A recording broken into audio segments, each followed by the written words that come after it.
गिबि गिबियावनो आङो बयनिसिमबो आंनि गोसो गोरबोनिफ्राय बयखौबो आंनि अननाय आरो सिबिनाय जासिहरबाय। आङो नैबेहाय मोनसे गुसुं भिडिअ लाना फैनो नागिरदों नोंथांमोननि सिगाङावहाय।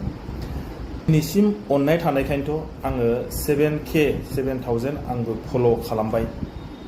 माबोरै होनना बुंबा अननाय होबोलासो अननाय मोनो बेफोरबायदि होननाय हिसाबै आरो। खिन्थु किसुमानफ्रा बुङो गिदिर गिदिर जायफ्रा क्रिएटर बिथांमोना बुङो माने गिदिर गिदिरनि भिडिअफोरखौ नायनांगौ, मेसेज लिरना हरनांगौ बा हेन टेन गोबां खोथा बुङो। नाथाय गिदिर क्रिएटरफ्रा फिसा क्रिएटरफोरखौहाय पात्ता होयो जानो नंगौना नङा ना? रावबो पात्ता होआ। बेनिखायनो रावनिबो खोथा जेबो खोनासंनाङा। नोंनि गोसो बायदि नोङो सानफ्रामबो भिडिअ आपल'ड हो, नोङो सानफ्रामबो एक्टिभल' थाबाय था, टाइम बायदि नोङो खामानि माव, अब्लानो नोंनि फेसबुकआ अट'मेटिकलि ग्र' जालांगोन। रावनिबो खोथा खोनासंनाङा आरो रावनिबो खोथाखौ मानिनाङा। बेनिखायनो नोङो टाइम बायदि खामानिखौल' मावलांबाय था, अब्लानो हारसिंनो अट'मेटिकलि नोंनि फेसबुकआबो बा नोंनि प्रफाइलाबो ग्र' जालांगोन। आं बेखौनो नोंथांमोननो खावलायबाय।